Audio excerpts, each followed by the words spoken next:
أَوَمَنْ كَانَ مَيْتًا فَأَحْيَيْنَاهُ وَجَعَلْنَا لَهُ نُورًا أَوَمَنْ كَانَ مَيْتًا فَأَحْيَيْنَاهُ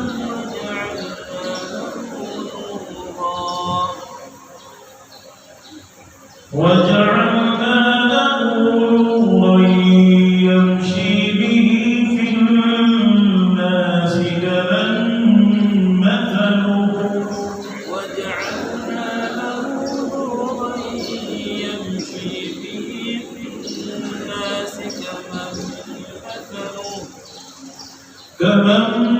مثله في الظلمات ليس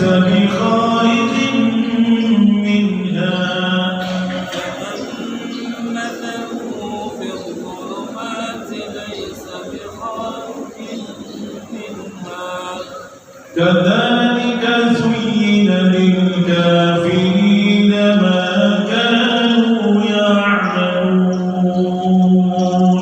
كذلك زين للكافرين ما كانوا يعملون. Sesuai ya. Kita lihat terjemahnya. Awaman, dan apakah man siapa karena yang dahulu maitan mayat, apakah yang dulunya mayat fa'ahyainahu, kemudian kami hidupkan dia, waja'alna lahu, dan kami menjadikan baginya nuran, cahaya, yamshi bihi, yamshi berjalan, bihi dengannya, dengan cahaya itu dia berjalan, finnas, di tengah-tengah manusia, karena seperti siapa yang mathaluhu, permisalan mereka, fidzulumati, di dalam dulumat kegelapan, laisa, tidaklah bikharijin, ya, jalan keluar, ya, dengan adanya jalan keluar minha, darinya, kadzalika, dan demikian zuyyina, kami menghiasi lil kafirin, untuk orang-orang kafir, maka apa yang dahulu pernah mereka yang berbuat, ya. Nah, ini di dalam ayat ini disebut apakah yang dahulunya mayat fa'ahyainahu, kemudian kami hidupkan dia. Ada yang tahu maksudnya mayat itu apa? Bukan zombie, ya. Ternyata maksud ayat ini, mayat itu, kata Imam Ibnu Katsir, hadza mathalu daraballahu ta'ala lil mu'minin alladzi kana maitan.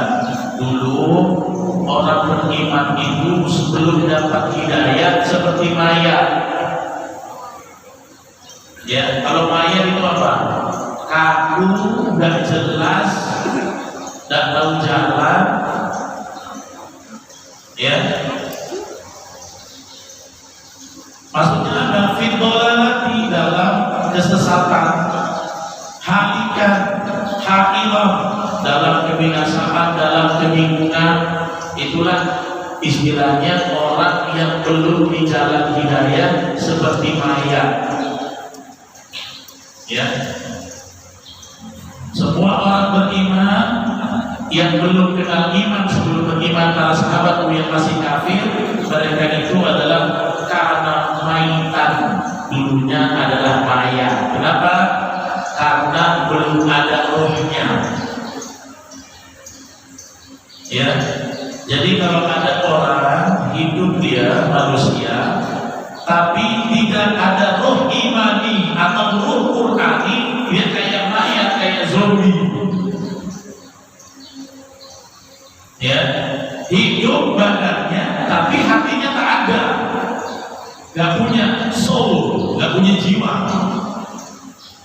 Ya. Nah kemudian kata Allah apa? Fa'ahyainahu. Kemudian kami hidupkan dia. Ya. Gimana caranya manusia kayak mayat ini dihidupkan? Ibnu Katsir mengatakan ahya qalbahu bil iman. Allah hidupkan hatinya yang kosong dengan keimanan. Ya. Dengan apa? Dengan nur. Iman itu kan cahaya.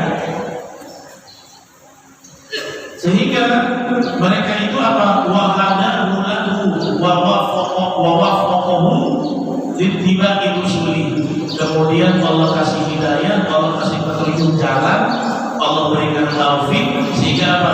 Mengikuti para rasul. Jadi orang-orang yang tidak mengikuti rasulnya itu seperti orang hidup gak punya nyawa. Sama Bapak Ibu, kayak kita nih orang Islam tapi nggak baca Quran, itu kayak mayat hidup. Makanya kalau kita malas baca Quran, kita tuh kayak zombie. Coba Bapak Ibu bayangkan, manusia diciptakan supaya mau betul macam mana?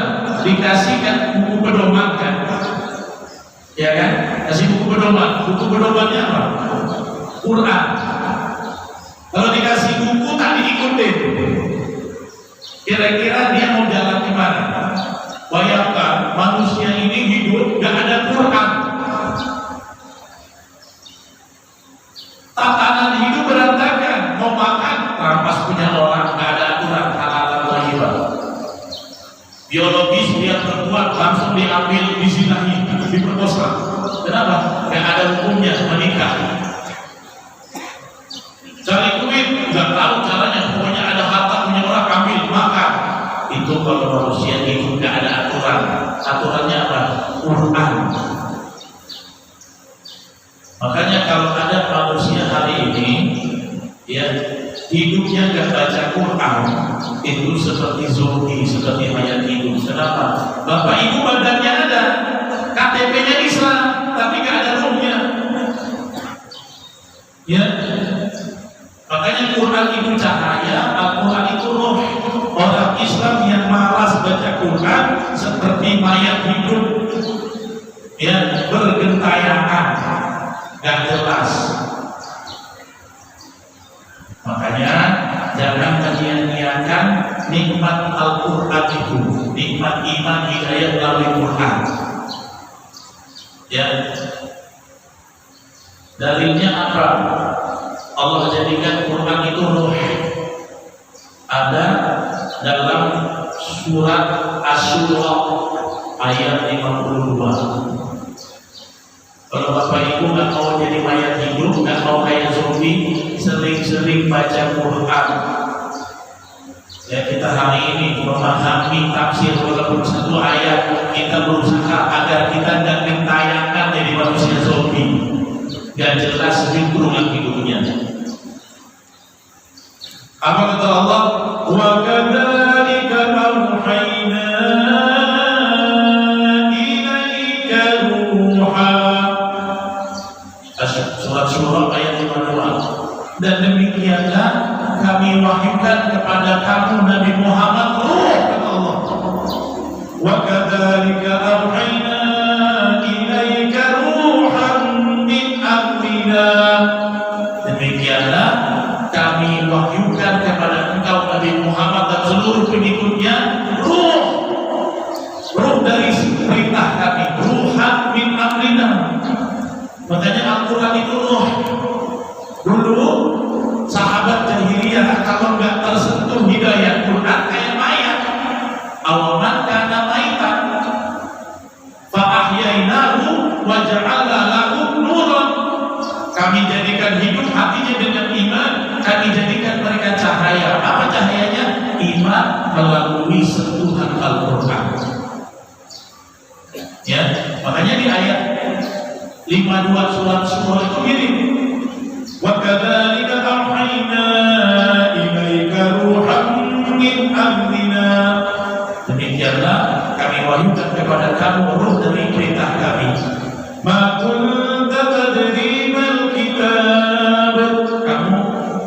tahu tadinya apa itu Alkitab. Walal iman, kamu nggak tahu iman. Walakin ja'alnahu nura, tetapi kami jadikan bagi dia cahaya. Itulah Quran. Ya, kalau nggak ada cahaya ini kayak mayat hidup. Waja'alna lahu nura, kami jadikan cahaya.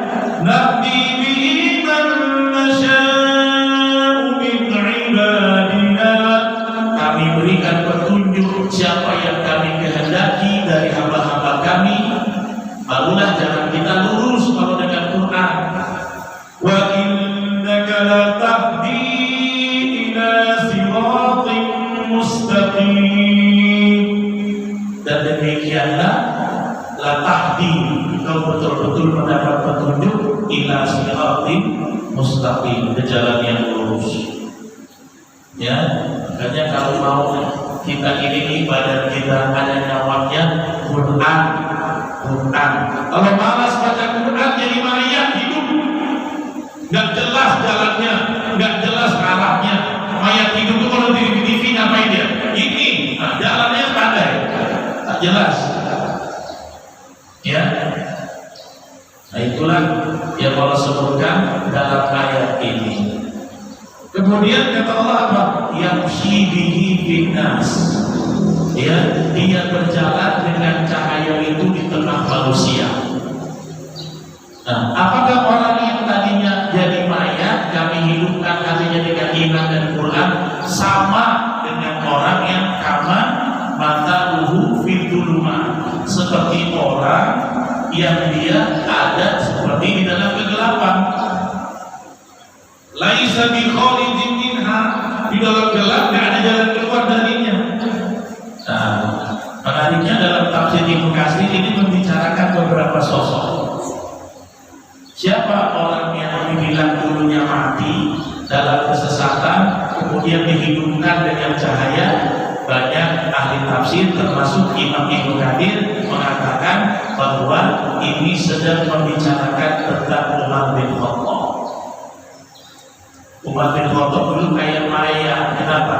Sebelum kenal Allah, sebelum masuk Islam, dulu Umar bin Khattab menyembah apa Bapak Ibu? Berhala. Ya kan?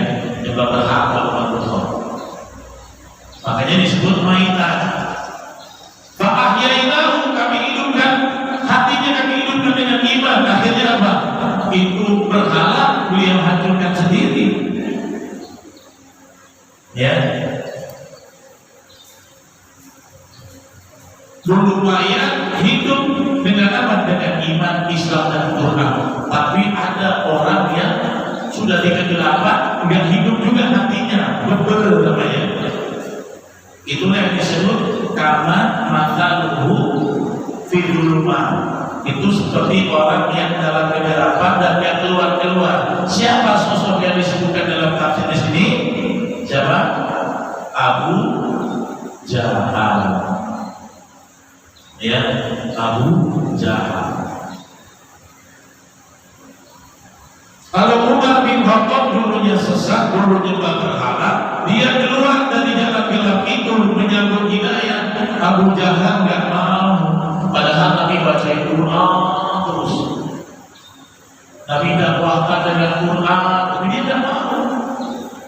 Itulah kalau orang tidak mau aware dengan kitab Allah dengan Quran.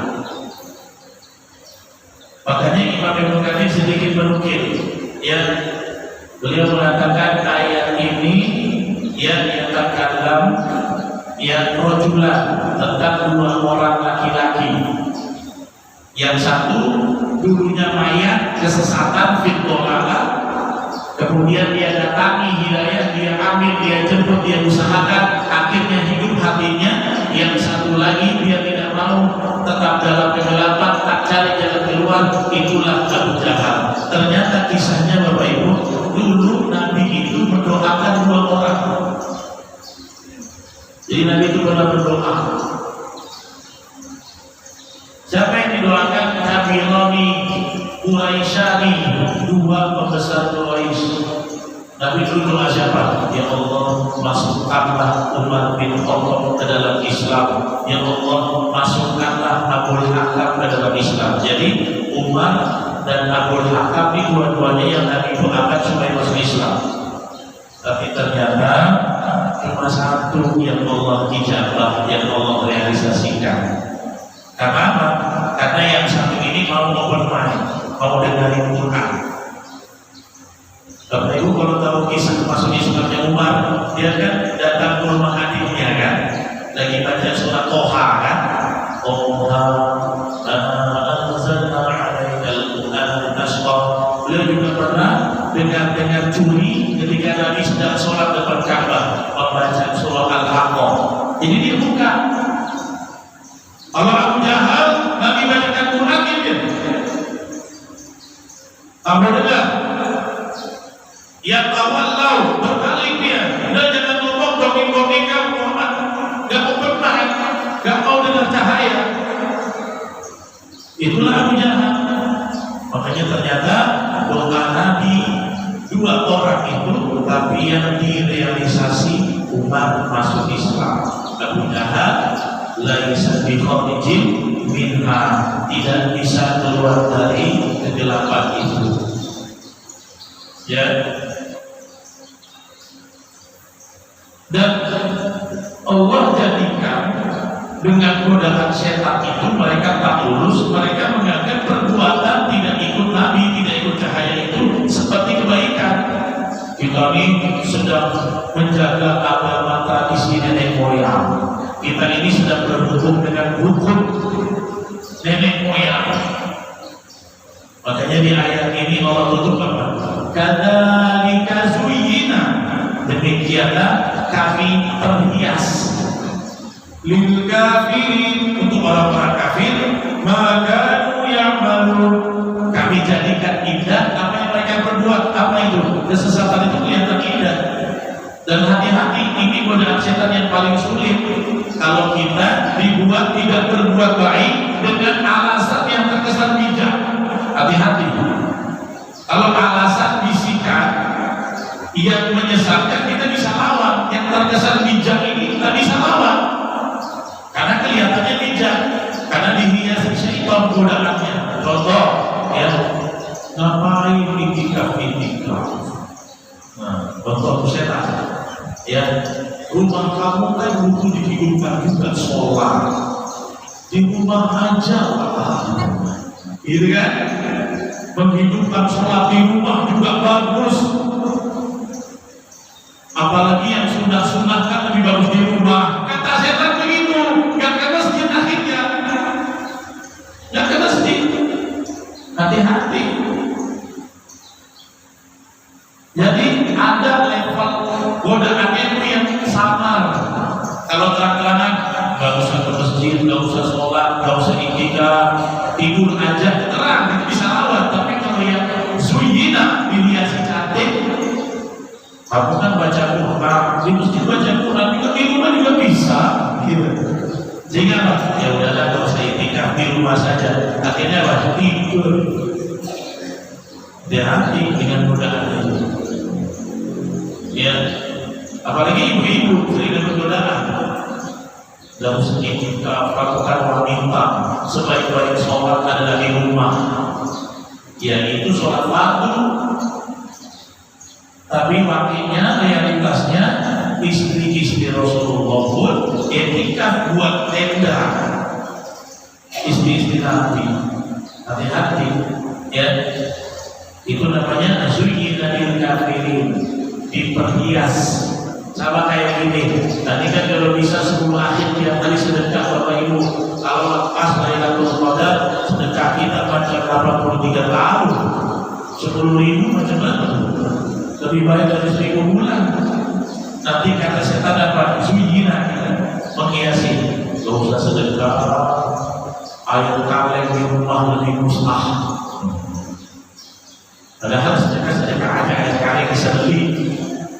Gak usah sedekah, baju baru saya kalau nggak dicewa. Begitu, ya. Dan ini yang harus kita waspadai. Oleh karena itu Bapak Ibu, agar kita tetap jadi manusia yang bukan zombie, yang bukan mayat hidup, agar tetap fa'ahyainahu.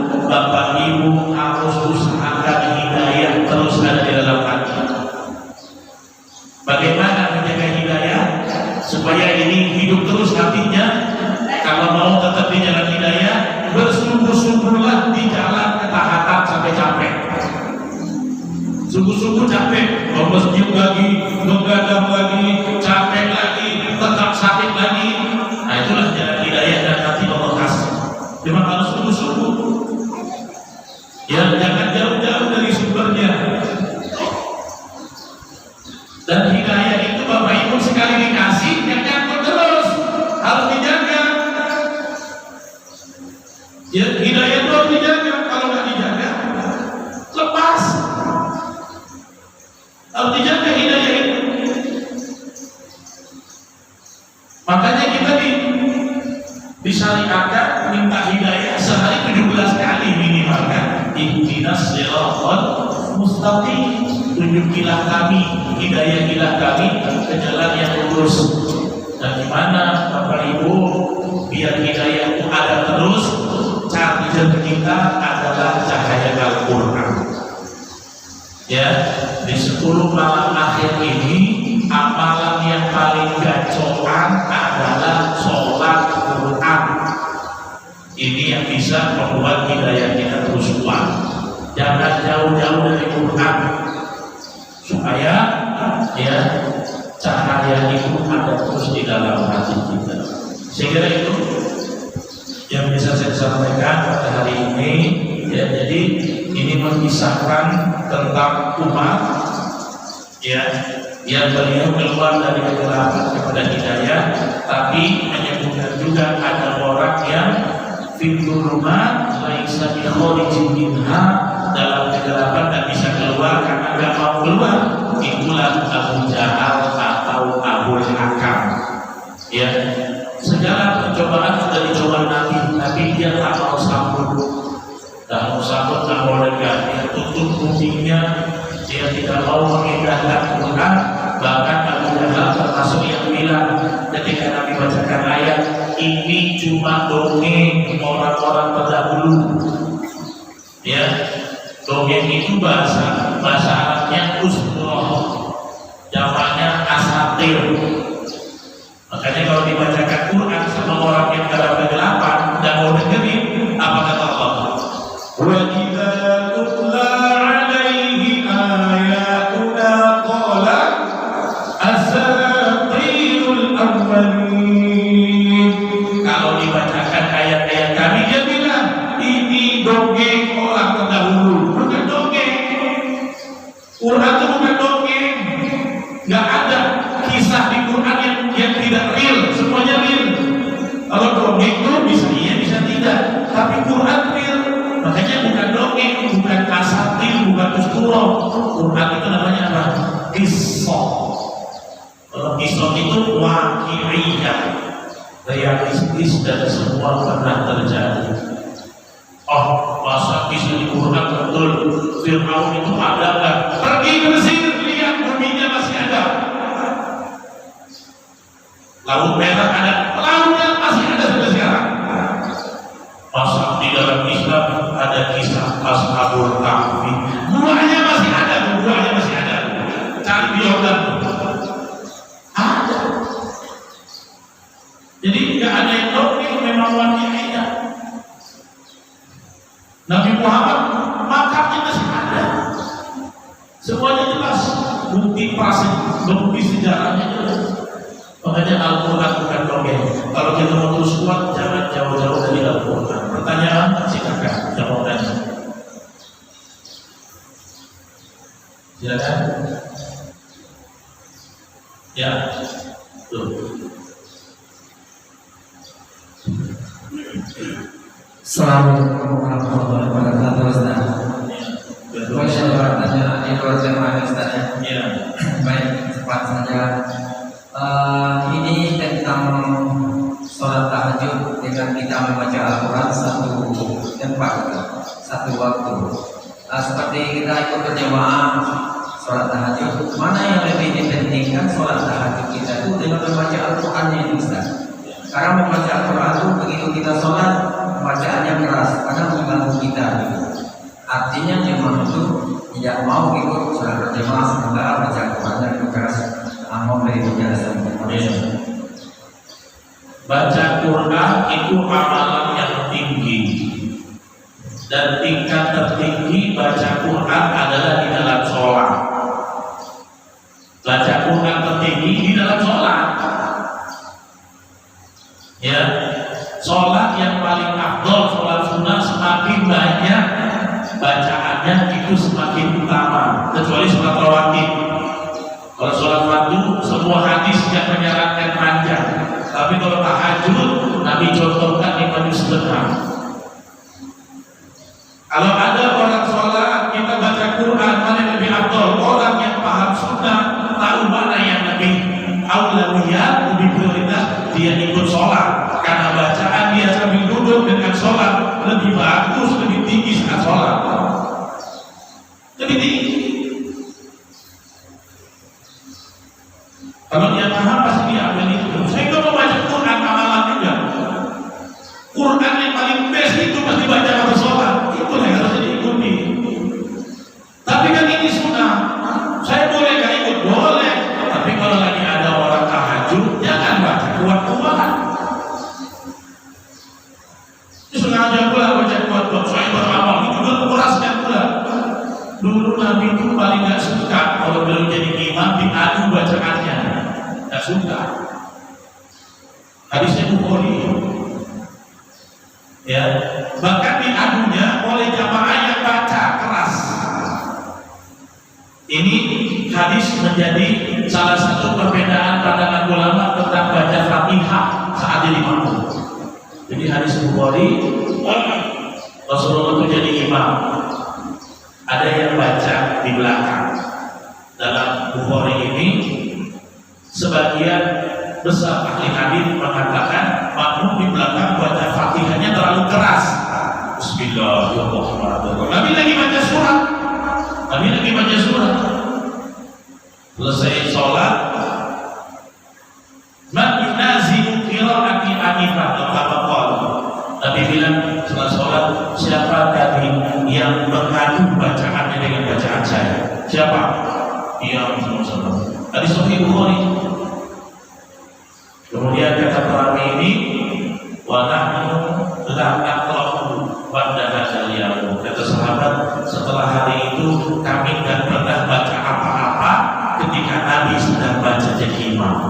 Bahkan lagi di dalam sholat aja jangan terlalu kuat supaya tidak mendistract imam. Ini dia nggak sholat di luar sholat itu, lebih marah lagi. Maka kalau bapak ibu mencukupi, saya nggak sholat tahajud, saya bicara kabar baca sendiri, baca tapi sir aja, pelan aja, paling pelan, jangan mengganggu karya. Apalagi ya ini kan sunnah, saya nggak harus ikut. Apalagi BKM sudah bersepakati jam segitu jam sholat tahajud berjamaah. Dan disepakati bersama, kita pula tiba-tiba bikin program sendiri yang berdistraksi orang-orang pada umumnya. Dan saya juga dapatin yang begini ada, sampai saya terganggu. Lagi yang mulai ini terganggu, saya cepatin aja, udah saya udahin. Ya harusnya besoknya saya kasih tahu sama DKM, jangan begini baca keras-keras. Sama istri saya bilang, Bang, tadi kita sholat ada yang baca, ada, kita tahu orangnya ada. Itu kurang tepat, ya. Makanya itu hadis dijadikan pegangan ulama. Kami nggak pernah baca apa-apa lagi ketika Nabi sedang mengimami. Bahkan ini diambil ulama termasuk madzhab Hambali, tidak baca Quran Al-Fatihah ketika Nabi sedang baca surat, karena nggak mau mengadu bacaannya dengan bacaan Nabi. Nabi kalimatnya gini, man unazimu, siapa yang melawan bacaan saya, melawan, kan belum terganggu. Begitu ya, Pak. Jadi kalau lagi tahajud ikut lah. Sama juga nih kalau kita lagi haji umroh. Ada beberapa orang Indonesia, kalau orang Arab semangat. Habis sholat, biasanya kan as-sholatu 'alal amwat, gitu kan? Sholat mayit. Sholat mayit dia sengaja sholat baqiyah, nggak sholat mayit.